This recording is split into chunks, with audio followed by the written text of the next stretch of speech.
Hey y'all, welcome back to the channel. Oh wait, I can't give the goods away already.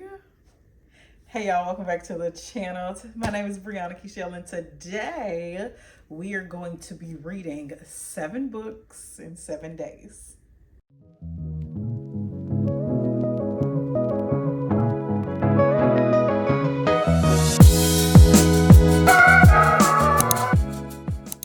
Or we're gonna try to. Now, in the month of March, I realized, yes, girl, I know it's already April, but follow me, go with me. So in the month of March, it was like the 25th or the 24th, and I was like, I have read 2 books this entire month. I need to change that. So I decided that in the last 7 days of March, I was gonna read 7 books, a book per day.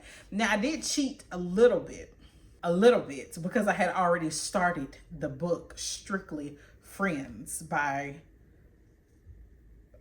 Frances Mensah Williams, I believe her name is. And this is the book I started with. But my first day was finishing that book, okay? But I was thinking to myself, okay, so Tuesday was going to be, or is at the time, March 31st. And that's the day I wanted to post this video. Obviously that didn't happen, but I knew that I wanted to read A Raisin in the Sun. It's the shortest book I have on my TBR, and my physical TBR, and on the TBR for this video. I was like, okay, so if I want to post the video the same day, then I should probably try to read my shortest book on the day that I have the least amount of time. So we're going to save A Raisin in the Sun for Tuesday, March 31st. Everything else is a little more open, but again, on my physical TBR, I knew I wanted to read. Some of these are just placeholders. Some of those are placeholders because 3 of these books I've read electronically. I know I want to read The Black Church, This Is Our Story, This Is Our Song by Henry Louis Gates Jr. before I read Dominion. And both of these are a part of my series of like religion and Black Americans in the United States of America. Knew I wanted to read this one first. I've been putting it off, and then I'm going to go into Dominion. Those are the only things that I have ironed out. The last book I'm gonna read, and these 2 in order. Everything else I didn't really have planned. I will say I knew that I wanted to get a library book. I wanted to go to the library and just kind of shop around, look around. I also knew that I needed some audiobooks for the day that I was at work all day. So I was going to be at work, I believe, on days 3, 4, and 5 or something like that. And I needed an audiobook. So I am going to do a little looking around on Libby to see which books I can pick out. I might even have to switch over to Spotify. We'll see. But I do need something that is very short, like 7 hours or less, because I read on the speed of like 1.5, 1.75, but I know I can't listen to it all day because I'm going to be working. So that's all I know going into it. But yes, do we accomplish our goal? Do we not accomplish our goal? Y'all have to let me know down below in the description. I don't know. Do y'all think I really read 7 books in 7 days? Do y'all have faith in me? Y'all have faith in me like that? Let me know down below if you have faith in me like that. So I think that's all I have to say, girls. Let's go ahead and jump into the vlog. Hey y'all. Okay. So let's talk about this book that I'm reading, and hopefully I can finish it today. Every time I say, I need to stop saying that because I jinx myself. This book is called Strictly Friends, and it is a book about this young woman who has a son. So she has a son in primary school, and his dad left them. What's her name? I forgot her name. But the dad left and moved from England to a small country in the Caribbean. And we do have a prologue where that happened, where she's basically finding out that he wants to leave. I remember his name is Kenny. I just cannot remember hers. Is it like Frankie or something? No. Anyway, so he leaves, and she's basically just, left with a child, and she has a best friend named Griffin, right? So It's called Strictly Friends because she and Griffin have been best friends since they were in primary school. And in this book, we're going to follow her and her son, Jake, as they travel to go find the father, Kenny, because he left. I think he may have given them a phone number, but that's it. And he told them like what island he was going to be staying on, but there's been like no communication. So she is going to go find Kenny and let Kenny meet their son, Jake, again. It ain't like he never met the baby, but let him, let Jake meet their father, because Jake has no idea. He has no recollection of his dad, Kenny. And she wants to do this because Jake has been getting in trouble at school because he's making up stories about his dad, like tall tales, like just outlandish stories that only kids can think of. But people around her, the main character, people around her are telling her like he's doing this because he doesn't know. And if you want to kill the curiosity, and if you want to help him move forward, like move past this, then he needs to meet his dad, so he has the reality of who his father is. Okay, so I really enjoy this writing. Like I said, it's funny, and because it's a lot of showing, not telling, which I enjoy. It's very descriptive, and the people are likable so far. I'm only at this point, I'm giving y'all my first impressions. I'm less than 20% of the way in. I think I might be right at 20% of the way into the book. And yes, and I also love, this is not like anything new or anything groundbreaking, but I love when they somehow find a way to put the title into the book. Like they had a conversation, and so they were together. The main character and Griffin were together, and somebody said something to them, and they were like, no, we're strictly friends. I love stuff like that. I don't know why it just brings a smile to my face. So as far as the plot, I think it's an interesting plot, because I don't know if it's going to come a time where she's going to have to choose between Kenny and Griffin. That's going to be a choice. I don't know if it's going to go that direction. Obviously, well, not obviously, but we think that the main character and Griffin are going to be together. Side note, I'd be wanting these romance books to just switch it up sometimes. Just sometimes. But at the same time, like, there is a little bit of comfort knowing how this is going to end. So I can't harp on that too long. I chose to read a romance book, so I already know how this is going to end. So yes, so far so good. I'm on my way to work, and I'm going to listen to it when I have some free time. I have a few things to do at work. I'm already late. I'm 30 minutes behind schedule. I'm not late, but I'm 30 minutes behind schedule of what I wanted to do. So we'll see how this day is going to go. I am 60% of the way through Strictly Friends, and I am it's just okay. It's not doing it for me. I will say that, like, I have nothing else to say. It's really not doing it for me. The writing is okay. I feel like Ruby is funny. I think that the situation is unfortunate. I do want to say, though, around like the 50% mark, I have to check my Kindle to be sure, but like, she was talking to Kenny about their relationship and what happened for him to just up and leave. And after he gave his long soliloquy about what happened and how he was feeling and the reasons he chose to leave London to go to this island, she was like, oh my God, he said he loves me. Girl, that's what you got out of that? I can imagine having a door shut like that and being left cracked open, with there being a small possibility that you could make your family whole again. I understand that could make some women jump up and down, leap for joy. I don't have children, so I don't know how that feels. But at the same time, girl, it's been 6 years and you haven't said anything to him at all. He ain't said nothing to you or your child at all. And you are flabbergasted and flustered and feeling yourself because he mentioned that he might still love you. Girl, miss me, please. I'm also cramping, so I'm not in the mood for this. I'm not. It is interesting to listen to because of the accent, like the London accent. that's about it though. Like, Griffin is average. Like, there's nothing that stands out about any of these characters. Interestingly enough, she is keeping herself busy doing something else, and that was even like that's an interesting opportunity, and you know, good for you, girl. Go ahead, go for it. But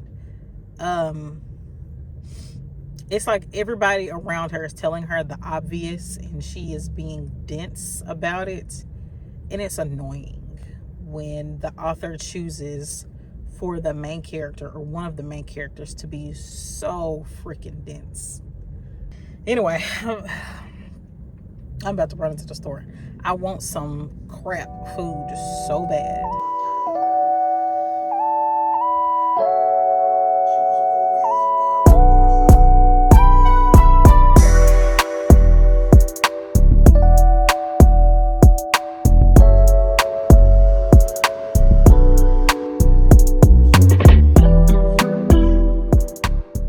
I'm giving it 3 stars.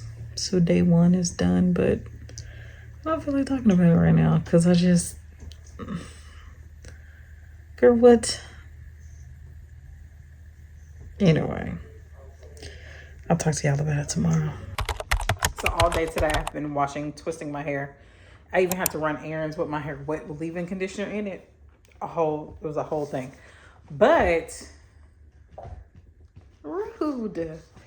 But I am about 50% of the way through The Black Church. This is our story. This is our song by Henry Louis Gates Jr. I'm trying to figure out a way. I was just going to say, I'm trying to figure out a way to summarize what I've been reading without being long-winded. But this is a very, very important read for me and my values and how I view Christianity and my life and my faith. I understand if you're just here like for the gimmick of me reading 7 books in 7 days. I get that, but this is very important to me. It is so. Let me not say it wasn't. How can I explain? It's so important. That's all I can say. So I was trying to figure out a way to summarize it. And the way that I can summarize what I've read so far is a quote on page 16 by Reverend Yolanda Pierce, who is the Dean of Howard University School of Divinity. It says, African Americans adopted Christianity, but I also think they adapted Christianity. And that is basically what we've been explaining this entire time. I realized that like, sometimes I think that reading nonfiction is like reading a textbook, and this is not that. He has so many anecdotes, so many stories, and I mean, textbooks do too, but there are so many anecdotes and stories and things that I'm like, yes, of course. It's just going so deep into it, and I am fascinated. It's one thing to know, it's another thing to read it and have resources and various accounts to back it up. It's really sad. It is so sad, heartbreaking, and utterly disgusting what white supremacists have done in order to keep Black people, and then going further back, enslaved people, from the right to their freedom, from the right of knowing that they deserved to be free and to be treated as human. It's disgusting, and it's so sad that it's even brought to the reader's attention that some of these Black Americans, some of these descendants of enslaved Africans held on to the faith just to get through the day because they didn't know if they would see freedom. And like, we know that. And he doesn't dwell on that in a way that makes you feel like overwhelmingly sad, but it's enough to just be like, damn.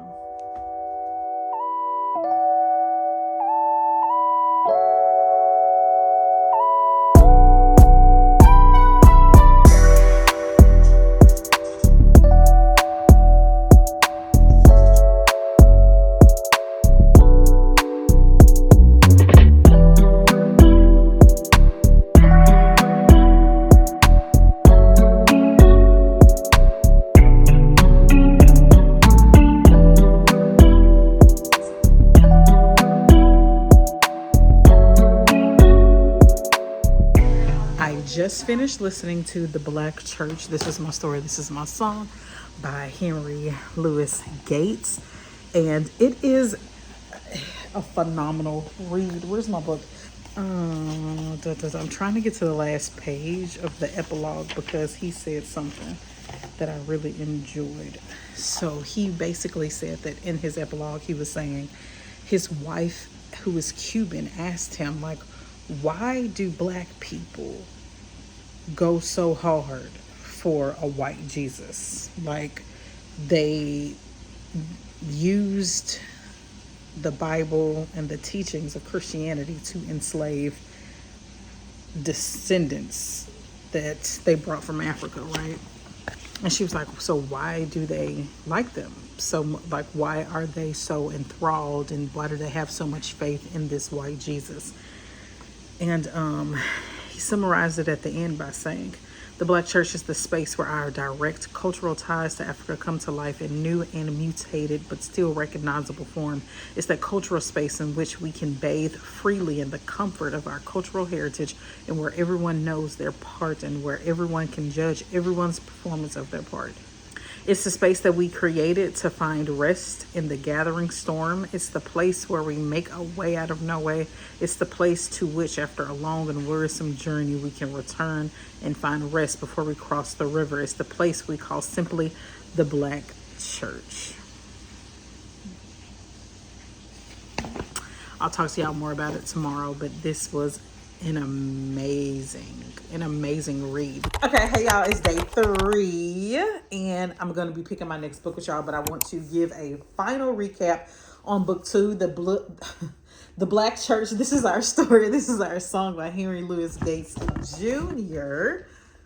And there's honey. So I wanted to come back and give y'all a formal review. For the past 2 hours, I have been going back and highlighting all of the things that I bookmarked audibly. Let me tell y'all something.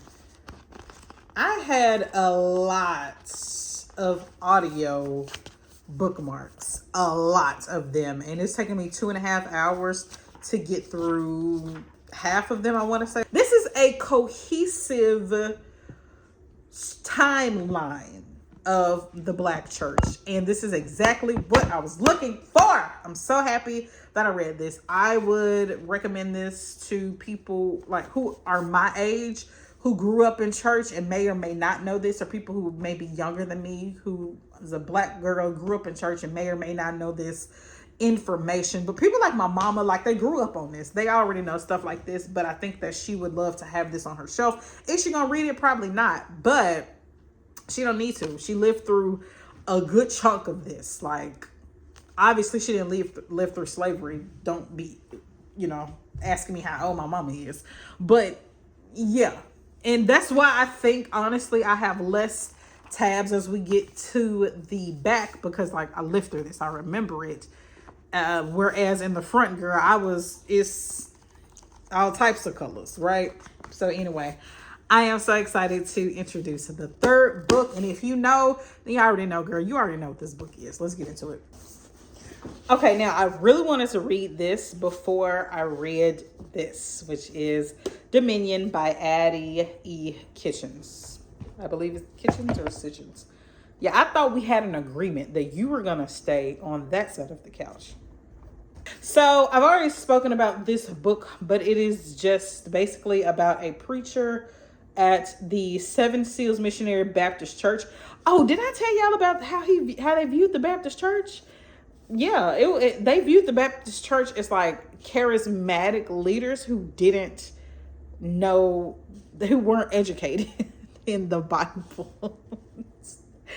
Oh, that's so unfortunate, because I grew up Baptist, but whatever. I grew up missionary Baptist. But anyway, this is about a Reverend Winfrey Jr., shepherd of the Seven Seals Missionary Baptist Church, believes in God, his own privilege, and enterprise. He has a son who they call Wonder Boy, who is approached by somebody and then his life falls apart. That's all I know.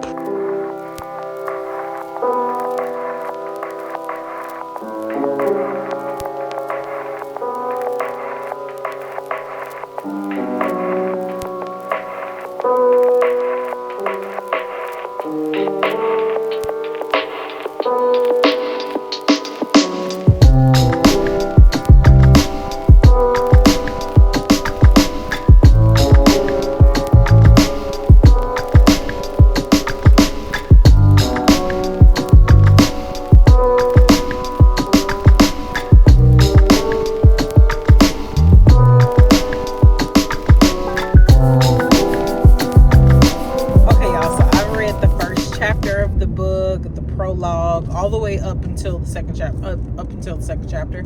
And I feel like this book is going to be amazing. I just do, because I don't know what I was thinking. I go into literary fiction like this a lot, or contemporary fiction like this, or historical fiction, whatever you want to name it, although I'm not sure it's a historical fiction. I think I go into them a lot where I'm expecting one thing and then I'm actually hit with something that is more real and relatable than I could have ever thought. So we have different perspectives from the women in the life of Saber Wilkinson, who is the pastor of Seven Seals Missionary Baptist Church in Dominion, Mississippi. And it's his life and Wonder Boy's life. So you have Diamond, who crushing on Wonder Boy. You got Priscilla, who is Wonder Boy's mom and Reverend Wilkinson's wife. And then I want to say there's going to be another perspective, but so far I think those are the only two perspectives we're getting right now. We are also getting some snippets of the pastor's writings, like as he's prepping for his sermons, as well as some other snippets that I really can't put my finger on what they actually are. Anyway, the point is, I'm having a grand old time. I'm already intrigued, because already the language is reminding me of The Girls Who Grew Big.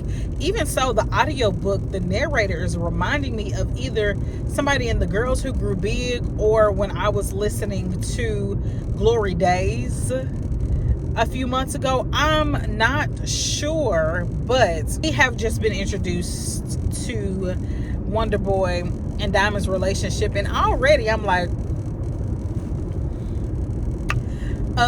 Diamond, I hope you get some backbone about yourself. I really do. Wonder Boy is acting like a preacher's kid, and he's acting like the baby of the family on top of being a preacher's kid, and I'm not here for it, but you know, whatever. And I think that Priscilla, the first lady, is in denial. Not here for that either. So yeah, y'all, my first impressions are this is gonna be a great book. I'm excited about it, and that's all I got. I'm in the first 15%. I do like the audiobook because it has some organ and piano playing in the background. It's for the introduction for each chapter. I think that's so cool. And me just coming off the heels of reading The Black Church, This Is Our Story, This Is Our Song by Henry Louis Gates Jr., I am just like piecing certain things together about the Missionary Baptist Church, in the Baptist Church, and what I know to be the church, and what I have seen being done in the church, because I grew up in the church. I'm like, all right, okay, I see you. So I'm enjoying it, and yeah.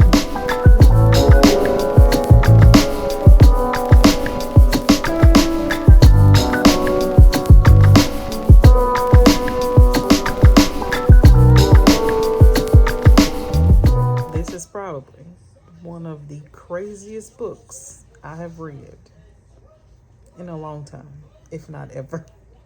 Okay, don't know what I'm gonna rate it. Doesn't matter. Day 3 is done. Book 3 is done. We'll talk about it in the morning. Okay, we need to talk about this book right here, Dominion by Kechelle. Now, first things first, the whole plot of this book is, well, baby, it takes you for a ride. I will say that this is more of a suspense novel. It's like a literary suspense. I think that if you were going into this book just thinking that you were going to read about people going to church and their relationships with each other, that's all you were expecting, like me, you will be surprised. This is a literary suspense about people who happen to go to church very often. So the main characters in this book, let's start with Priscilla. Priscilla is the first lady of the Seven Seals Baptist Church in Dominion, Mississippi, and she, to me, is hilarious. She is hypocritical. She does have things to work on, and she does have a blind spot, which is herself. She is very knowledgeable about the shortcomings of the men in her life.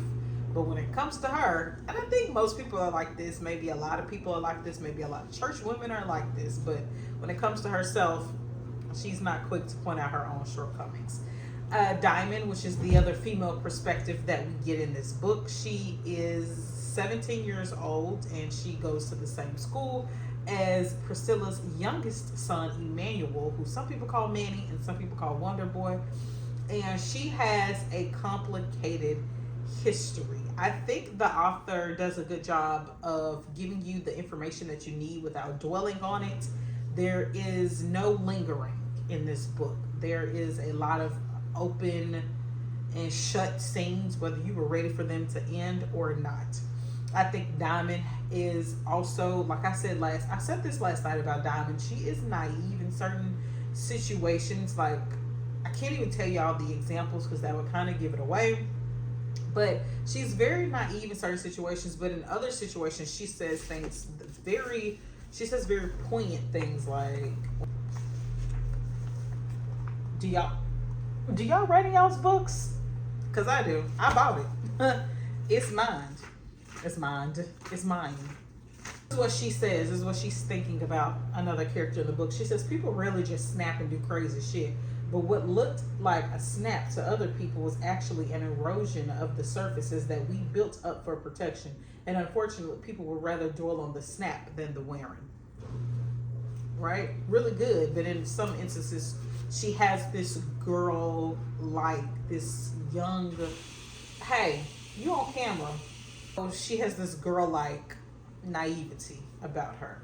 So I also want to say that this book focuses a lot on the shortcomings of the men, which are the Reverend, their last name is Wilkins. I think I said the wrong name last time. What's his name? Saber Wilkins and Manny. And I think that that's done intentionally. I also think that the way Manny or Wonder Boy is described through the lens of the women in his life is very different from how he describes himself. He has a different persona about himself that Diamond especially is noticing more than anything else. So there is a huge twist. There are also some snippets in here that I actually don't know what they are. And if you can tell me down in the comments if you know what I'm talking about, there are some snippets that are just like, okay, what the fuck? What was that? What was that? So yeah, I'm gonna give this a solid 4.25, 4 stars, because I enjoyed it a lot, especially for what it was. And you have to know going into a short book like this that some things are just not going to be explored. And I think that she did it well. And I think that her intentions were met. It's just that my enjoyment of it wasn't a 5-star. And I have to get out of my own way with that sometimes, because it's like, if I didn't enjoy it all the way, this could be very well be somebody else's 5-star. It just wasn't mine. But it was really, really good, very unexpected, and this is definitely something that you can pick up and read easily in one day. If you're that type of reader, if you're not, if like you're a slower, casual reader, this is something that you would enjoy if you do not take church and church people too seriously. Like I have said in this vlog before, I was raised in church, but church people are just people who go to church. That's it. Some of them have very good intentions. They are who they are in church, outside of church, and everywhere in between. Some people go to church like they go to the mall. Some people go to church like they go to work. It is a part of their everyday routine, and it does not have an effect on their moral compass or their character as much as we want it to. So if you are able to read something like that, then this, by all means, this book is for you. If you already have some church hurt, this book might just confirm some of your feelings, unfortunately. But hey, The next book I'm reading, and we're just going to keep on this roll of talking about church, because the next book I'm reading, like I said in my introduction, I need something really short today because I have a long-ish day at work. It's actually not as long as a lot of the other days that I've had. But today I have 2 classes. I will be there. The 2 classes are only 2 to 4 and 5 to 7. However, I need to get there early because I need to do a pre-paint, and maybe I'll show you guys what that looks like. And later on tonight, hopefully I'm able to do something tonight. So I need a book that I can start right now and finish while I'm working, or before I'm working, or before I come home. And with that being said, I wanted a short audio book. So I kind of knew going into this vlog what I was going to read today, just like I know what I'm going to read on Tuesday. I'm going to be listening to The Secret Lives of Church Ladies. This is a short collection. It's 9 stories, and I don't believe any of these stories are interconnected at all. I don't think these women know each other at all. What I do think, though, is that it's going to be very shocking. I already read the first story, and it was very short. And every minute, I was like, you know, like, what is actually happening? But it's very clear what's happening, okay? So I'm going to go ahead, and the first story was called Eula, and it was actually written from the perspective of somebody who knows Eula. It was not written for Eula, by Eula. Can't give too much of that story away either, but since it is a short story, it is very much so a snippet of these characters' lives, especially Eula, how she's feeling. It explores a lot of hurt that Eula cannot express herself the way that she wants to express herself, mainly because of the church. And I'm going to leave that there. 3.5 stars. It was pretty good. Now I'm going to finish listening to it. I'm going to clean up a little bit, get ready for work. Then I'll see y'all at work, I think. Yeah, I'll see y'all at work. Okay, that second story, Not Daniel, was perfect. 10 out of 10, 5 out of 5. It was perfect. Only because, like, if you're going to write a short story, that's how you do it. I don't need the extra fluff. I need to know what they're worried about, who they love, what they're doing right now, and why they're doing it. And that is exactly. Well, if you want to argue that, then I guess story 1 did the same thing as well. But also, I guess it can't really be a 5 out of 5, because what did that have to do with church? 4 stars.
Okay, y'all, I have to stand outside because we're playing music inside and I don't want to get copyrighted. But so far, my favorite is Dear Sister, which is about 4 sisters whose father has passed away, and one of them is writing a letter to an estranged sister. I love that one because it shows the sister dynamics and what they truly think. One of the sisters they all have different personalities. They all have, and they're very complex, and it comes out in this letter that one of the sisters is writing to the sister that either does or does not know them. I don't know. Then we have the one I just finished, which was Peach Cobbler. And well, Dear Sister, 5 out of 5. Peach Cobbler, probably a 4 out of 5. There's some things that made me uncomfortable as far as like the minors, the kids. I don't call them minors, but they were the kids in the book. It was a little too, actually, you know what I mean? It is what it is. Kids be doing that. So I really enjoyed it. I really, really enjoyed that one. That one was the most shocking, or one of it so far. I've only read 4 of these, and that one was pretty shocking. It's also been the longest one, and I appreciated the length. It talks about this girl whose mom is having an affair with somebody who she should not be having an affair with. That one also had, so the Dear Sister one, it does revolve a little bit around church because of the funeral that they have to attend. One of the sisters is a holier than thou sister, you know. And then this one that I just read, it revolves around church because that's how the mom meets the person that she's having an affair with, and that's also how our main character meets this guy that she begins to form a relationship with. So what can I say? This book is going by really fast. I'm really upset because the party that I'm doing right now got here early. The party started at 2. I didn't expect them to get here until 1. They showed up at 12:30, like, we're here for the party at 1. And I was like, okay, but the party didn't start till 2. And they were like, okay. I said, oh, but y'all are here to set up at 1 o'clock. And she was like, uh-huh. And I was like, oh, okay. And I just let them in. And then there were 2 of them that came immediately. One came a little bit after. And one of the 3 women was like, yeah, we talked to so-and-so, which is the woman who owns the business that I work at. We talked to so-and-so, and she told us to just get here at 12:30. So I was like, I wish she would have told me that. But, you know, here we are. It's fine. What type of music do y'all want to listen to? One of the questions I always ask, especially private parties. And she kept saying, what did she say? Maze Beverly. And I was like, Frankie Beverly and Maze? First class is mostly set up. It's 4:10 now. Next class isn't until 5 o'clock, but since it's a private party, they can show up whenever they want to set up, which is why I was trying my best to make sure everything was mostly presentable before they got here. I still have a whole lot of brushes I need to wash. I'm about to listen to the next book in this short collection because last time I talked to y'all, I had just finished Peach Cobbler, and this next one is starting. It's called Snowfall. And it's starting with 2 women who are shoveling snow out of their driveway. They live up north, maybe in New York, I think. But both of them are from the South. One of them is from Georgia. One of them is from Florida. Let's undo these canvases, listen to this book, and get ready for our next class with it.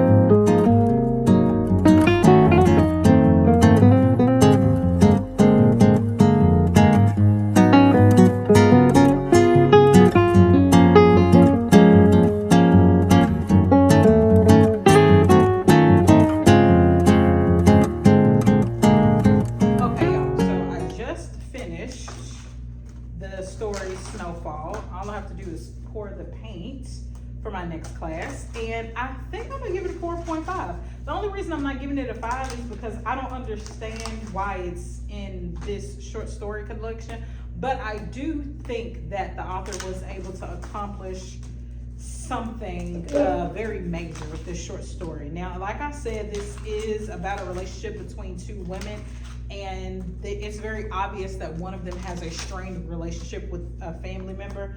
And I think the short story was able to capture that yearning for that family member. And I think they were also able to give that character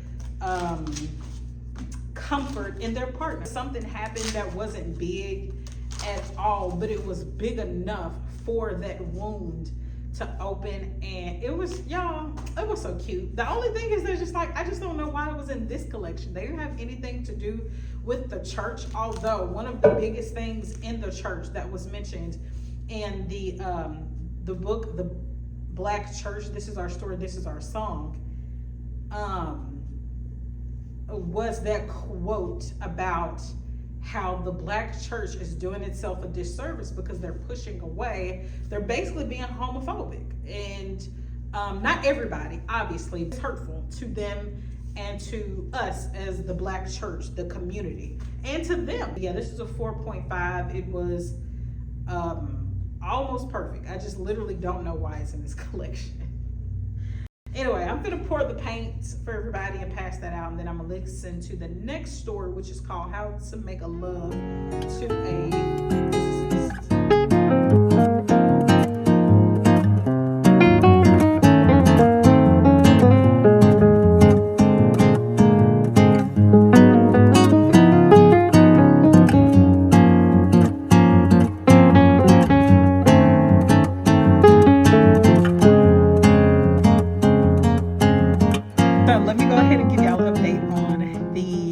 Short story that I read before my last class started. It's called How to Make Love to a Physiologist, I believe is the name of it. Y'all, it is so, it was good. Let me talk through it and then I'll give y'all my rating. So this is about a teacher who goes to, it's a Black woman. She is a middle school arts teacher. She goes to a conference and immediately she's having that conversation. Y'all know that thing we do when we get somewhere and we're like, okay, so it's it's about 7 of us here. Okay, I know it's about 7 of us here. Oh, okay, there's another one. Came in with somebody. It looks like there's about 9 of us now. She's doing that when the story starts, and I love it because it's so relatable. And the guy she meets is, I forgot what he does full time, but he has dreams to do something else. A very intelligent guy, and this is an interesting story. It's different from the other ones that I've read so far because it's written in second person. So we are getting all of her inner thoughts about the job that she's doing, how she was raised, like how her mom raised her in church, and how it relates to her dating and how she views her body. I also love their conversation that they had about God, and I think it was phrased in a way that made me think like, because he spoke about how the church views what God wants them to do and what the church focuses on is 2 different things. So I love that conversation. Of course, it's a short story, so it wasn't a long conversation, but it was enough to get your gears going and get you thinking about it. I'll probably rate this a solid 4. I did like the second person more than I thought I would. Let me see, why is it not a 5? I think I don't know. I can't even explain why this one isn't even a 5. Maybe it's a 4.5. All of these are pretty good, except the ones that I don't have a critique. Let me think about a critique. Hold on. Is there one? Is there anything that I did not enjoy? I think for the overall enjoyment, it was paced well. I enjoyed it. I think it accomplished what it needed to accomplish, and it was paced really well. I love the conversations. I can't think of a single critique. Maybe it's a 5-star.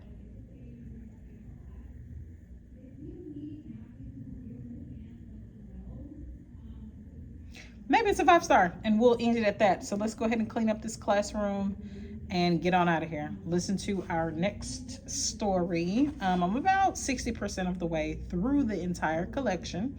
And this is like, I might have to do short story collections more on days that I have to work. This is my first time reading a short story collection. Maybe ever, or maybe just in a long time. I think maybe ever. And I am really enjoying it. I'm really, really enjoying it. So yeah, let's go ahead and clean this classroom up. It's classroom. Let's go ahead and clean this room up. Okay, y'all know it's not the best lighting, but I just finished The Secret Lives of Church Ladies. I finished the last 2 books. The second to last, or the last 2 stories. The second to last story was called Instructions for Married Christian Men. That was like a 3-star. I did enjoy like where she was going with it. It's about this woman writing a letter to a married Christian man, and it was interesting. I just wasn't all the way here for it, but The last one was called When Eddie Levert Comes, and I just, in my opinion, she didn't nail the landing with that one. And also there were like some unanswered questions for me, so that one was like a 2.5. I didn't enjoy it that much. But here's my food, y'all. Hold on. Last one was a 3 and a 2.5. I'm gonna have to go back and look through all of this to see what I gave everything, and we're going to average everything out to see what I gave the whole book collection. And yeah, so day 4, book 4, down in the books, y'all. We're moving through this. I'm so very excited. I'm so excited. However, I don't know what I'm reading for the next 2 days. So we're gonna figure that out maybe tomorrow. Okay, see y'all bright and early tomorrow. I'm in the mood for a thriller, a mystery, thriller, suspense. I know those are 3 different genres, but I want to be excited by something. So I looked through Kindle and I started the People's Library, but stories like that, it's a science fiction suspense or thriller, and stories like that, I just need more description of what these other beings are. It's about this woman who was a librarian at a physical library in the near future. So like there are so many moving parts and new technology that I feel need to be explained a little bit better or a little bit differently. I had the same problem with this book I started from the library. I think it was called The City Inside, that it was descriptive without enough. I couldn't visualize exactly what was going on. That's not the problem with the People's Library. I think the People's Library, I can visualize most of what's going on, and I actually probably, if I put my mind to it, I could. You know what, it ain't nothing wrong with that book, y'all. I'm just not in the mood to read it. I'm just not in the mood to read it right now, and I feel like it's actually going to be a really good book, but that wasn't working for me. So I went on to Libby. I could read Binti Home, like the second series in the Binti book. I could read that, or I could start this new book that I just found, because I went on the Libby app and I clicked thriller and suspense, available now audiobook, because like I said, I have to go to work and I want to be able to listen to the book. I wish I could read it at the same time. Like when I got off, I would love to put my eyes on a page, but because only having one format of a book sometimes I don't like. So whether it's just audiobook or just the physical copy, sometimes I don't like that. However, if I only have one and I have to work, then obviously I need the audiobooks. We have precious time here, y'all. We have precious time. So I chose this book called What the Neighbors Saw by Melissa Adelman. And I think I'm gonna listen to that. It's 9 hours regular. Usually listen to books at 1.5 speed, which means it'll take 6 hours if I read it at 1.5 speed. And I think we'll be able to do it. I don't know yet though. I don't know. I'm gonna listen to the first chapter and then I'll let y'all know what I think. Other than that, I don't know where we're gonna go from here. Okay, y'all. I'm just waiting for this first coat to dry on this painting that I have to do. It starts at 6:30. Y'all can't really see it because it's a mess underneath here. This is a gesso canvas. It's not a fresh canvas. So you can probably see the landscape that was painted on here first. I am 35% through this book, What the Neighbors Saw, I think is what it's called. And it's reminding me already of 2 books, The Search Party and also Into the Fall. Don't remember the author of that one either. Into the Fall I read last year and I gave basically almost a full review because I was doing a vlog, like reading through the seasons, and that was the vlog I chose because it had the word fall in the title. And okay, let me start with Into the Fall. Into the Fall is about this woman who goes camping with her family. I think she has 2 children, a daughter who's probably around 9 years old, a son who's like 4, and her husband. And then they go camping, and the next morning they wake up and he's no longer with us. So that story was just about finding out who did it. And since they were away from home, like they had traveled to go camping, it was about the police officers trying to figure out what happened to him, if something happened to him, and if the wife had done something to him, you know. So a domestic mystery. Then I also read The Search Party. That one is about this group of friends and all of their children also going camping. And then somebody ends up dead. I forgot who died. Oh, or did they go missing? Something happens to somebody, and it's about like who done it, basically. And since it was basically, it's only so many people there at the campgrounds, it was all of them. I want to say it was 4 different couples and maybe like 10 to 12 children who had gone on this camping trip. And it's something that they did every single week. And you know, every single couple had their distinct personalities. We got to know almost all of the children, but there was, you know, 1 or 2 couples that we focused on the most. Between those 2 books, I think I enjoyed The Search Party better than I enjoyed Into the Fall. And even though both of those are about going camping, this one is not about camping at all. This one is actually about this is probably one of the scariest things in life, and it's just, what if your neighbors are crazy? That's actually not what this book is about, but that's what. And moving, to me, the process of buying a home and moving from one house to another is so vulnerable, because there are so many people in and out of your house. I just moved about 1.5 years ago. I guess it's not just. And I actually did a failed vlog about this. I need to find those clips and insert them. But I was reading 3 books about houses because I was moving houses, and it was just so freaky to me. But anyway, this book is about this couple.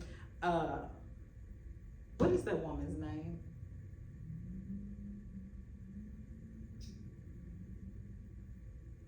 What is her name? I keep wanting to call her like Ada or something.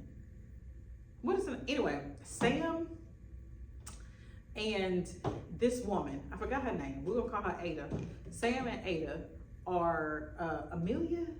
Is it Amelia? Anyway, Sam and Ada are a married couple. Ada is a Black woman. I believe Sam is white. At the time that the book starts, they are going to look at an open house. There's this house up for sale in the Potomac area, which is a nice area outside of DC. And they live in the DC area right now in a very small house. They already have 1 child. I think it's probably like 1 year old at the time. And then she's also pregnant. She just found out she was pregnant at the beginning of the book. And the book begins in like October, I think, of 2013. And they go look at this house that's for sale. It's like a steal in this neighborhood because it's only on sale for like 1.3 million, I believe, but it's going to be sold as is, and it's very obvious that it's going to need a lot of work. Now, Ada and Sam are both lawyers, and you know, we get into like more about their career paths a little later on in the book. Then we're also reading from the perspective of Blair. We're reading from 2 perspectives, Ada and Blair. Blair lives across the street from the house that Ada and Sam are about to buy. She is married with 3 teenage boys, and to Ada, Blair and her family, Teddy with their 3 kids. Oh no, she has 1 girl and 2 boys, I believe. So Ada looks at Blair and her family as if they're like picture perfect. Blair is like a Barbie. She is all made up and done up. This is a beautiful neighborhood, and the way that Ada describes what Blair and her family have owned is very much so like it's giving jealousy. It's very much giving jealousy. This book is about, so after Ada and Sam buy the house, even though they have some issues with the home and it's a fixer-upper and it's like pushing the edge of their budget, they buy the house, they move in because Ada is really excited about living in this neighborhood. And right after they move in, I want to say they move in March, and then in May, Teddy is found. So the husband of Blair, they live across the street, Teddy is found dead at the Potomac River. And the police officers are very quick to say, this was a murder. This wasn't no suicide. This wasn't no accident. We are investigating a murder. So yeah, 2 things that I'm getting immediately. I don't like Ada. I really don't. And that's really unfortunate because she's the only Black character in this book. Because when it comes to her relationship with Sam, she seems annoying entitled, and just she's nagging, but also it's like she's putting a lot of blame on him for their financial troubles and hardship, even though she could be right in how she's feeling. They're having the normal, quote unquote, arguments of, well, he's not doing enough to help me with the children, the newborn we just had, and our young child.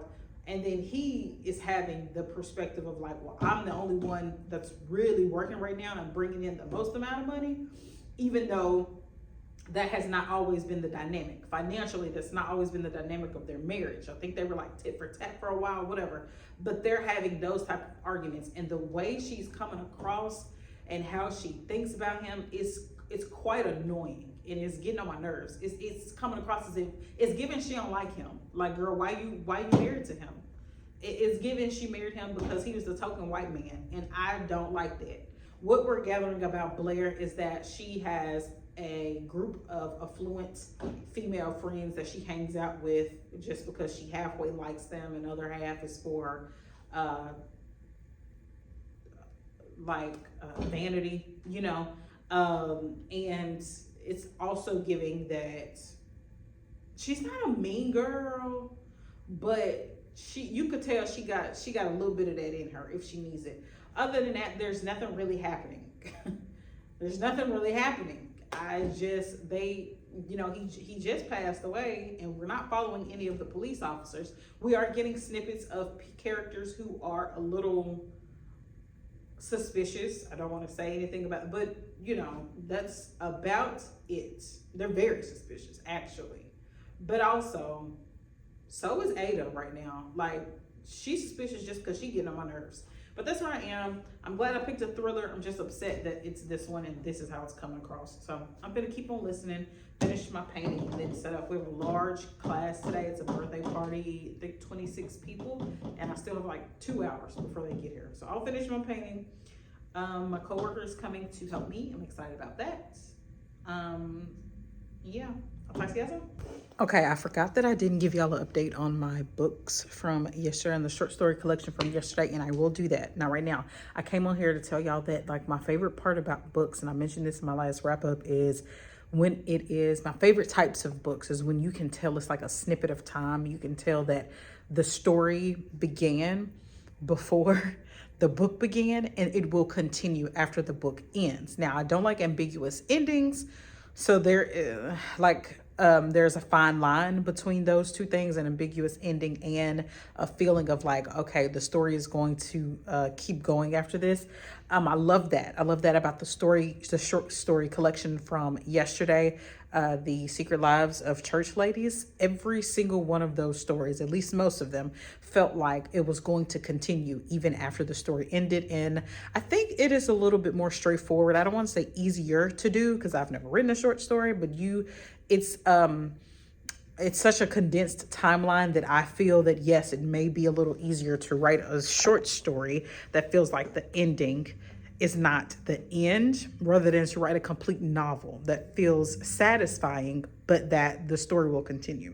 I say all that to say, this book that I'm reading right now, when the story continues, her name is not Ada. Damn it, I forgot her name again. And I was telling myself, okay, I have to remember. Why can't I remember? Maybe because I don't like her. I don't like this woman at all. And when this story ends, she and Sam are getting a divorce. If they don't get a divorce during this book, they're getting a divorce because she is getting on my damn nerve.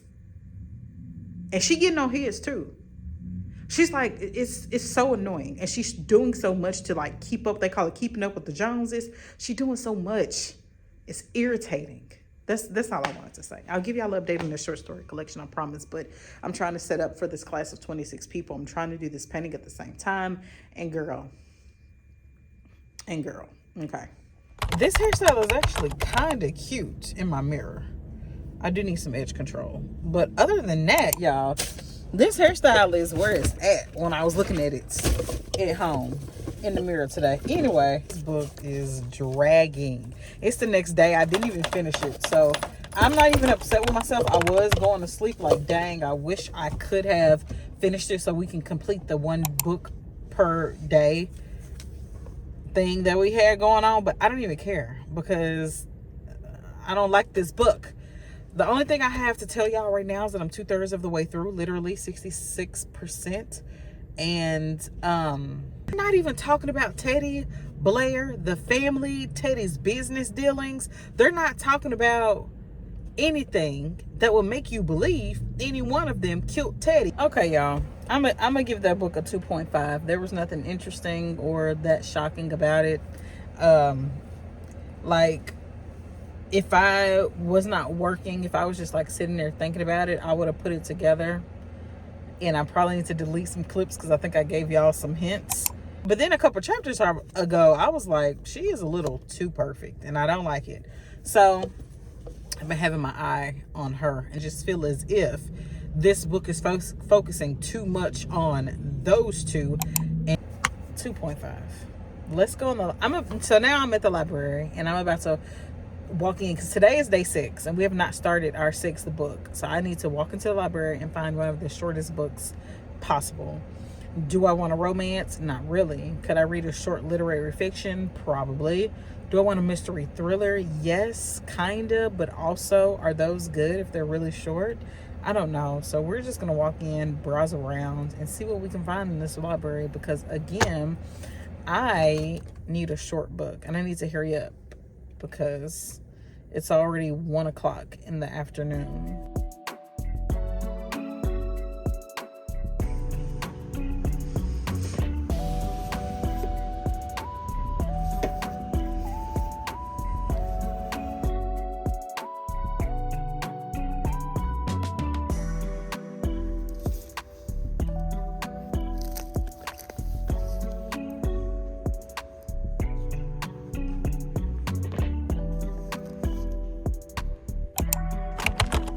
We got 4 books at the library yesterday. We got Assembly by Natasha Brown. Yes, we got Assembly by Natasha Brown. Apparently this is about a Black woman living and working in the UK, and it talks a lot about colorism and things like that in the government, I believe. But from what I've been reading about the reviews, it's a stream of consciousness, and that's not usually my vibe. But it's short, and again, we need to read 2 books today. Also, we have The Three of Us. This is about a woman. This is such an interesting husband. Sit your behind down. Now, why would you sit there? Come over here. Back to what I was saying before I was rudely interrupted.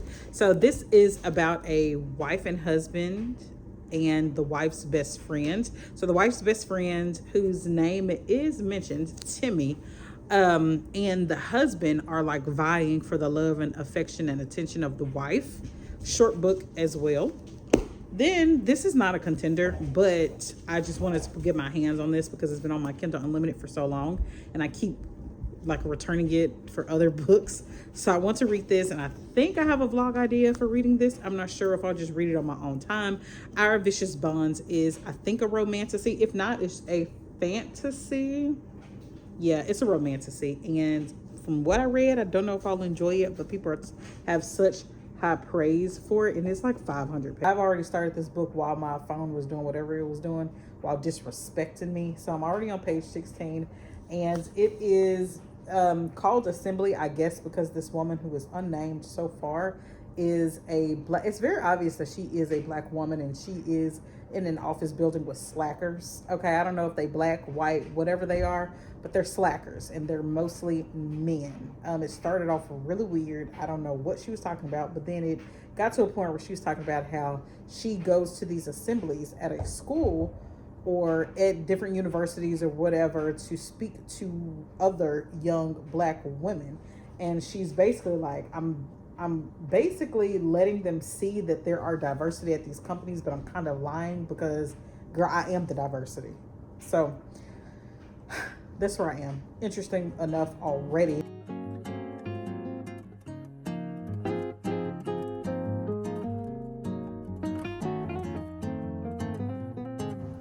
Here is an example of somebody who she is basically calling mediocre. Back at the office, Lou's not in yet. He rarely shows up before 11, as if each morning fresh mediocrity slides out of the ocean, slimes its way over mossy rocks and sand, then sprouts skittering appendages that stretch and morph and twist into limbs as it forages on inland, until finally, fully formed, Lou strolls into the lobby on 2 flat feet and shine shoes. Oh, that's funny.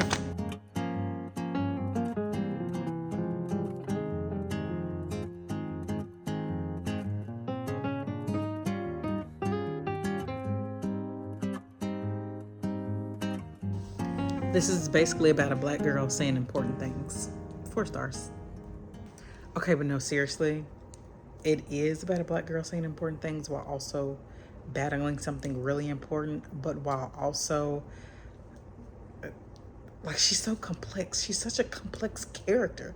The only thing I don't like about this book is that it's stream of consciousness, and I really don't like that jumping around, although I think I'm getting better at understanding stream of consciousness books. You just gotta kind of go with the flow, and if they off that, they off that. All right, we're talking about something else now. Kind of hard for me to get on board with, but like I said, I think I'm doing better at it. So 4 stars. It's a cool read if you like talking about if you like reading stream of consciousness books. This is something very quick, easy to get through. Like I said, it's saying something very important, and the character is complex, although she is never named. And neither is her boyfriend either, I don't think. Only person who's named is Lou, and he is also a character. We all know a Lou, don't we?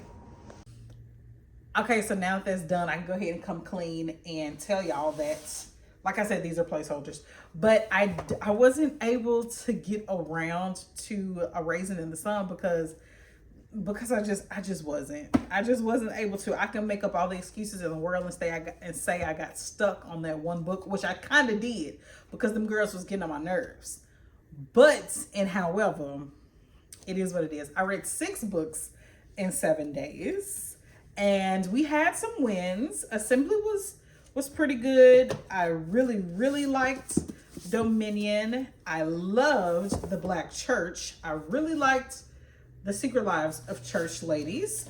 I kind of enjoyed What the Neighbors Saw, kind of enjoyed Strictly Friends, and then I have read this since then, but I'll reserve my thoughts for my April wrap up, since I technically read this on April the 1st. So we had some wins, we had some losses, but all in all, I had a really good time trying to read all of these books in 7 days. I don't want to try to do this again. I want to just naturally read more books during the week so I don't feel like I'm behind and I'm rushing. And there is no reason to feel like you're rushing, girl. Like, if you don't have to set, I don't have to set a numerical goal to read a certain number of books. However, I do want to set a goal of, like, not just scrolling on my phone, y'all. I be scrolling on my phone. But anyway, so very happy y'all stuck around to see the end of the vlog. Let me know, were you correct? Did you have enough faith in me to think that I was actually gonna read 7 books in 7 days? I love you for that. Love that for you. It is what it is for me. And I don't know why I have a remote in my hand. See, when I start doing random stuff, it's time for me to end the video. So I'm gonna go ahead and end the video right here. Thank y'all so much for hanging out with me, and I'll see y'all in the next one. Bye.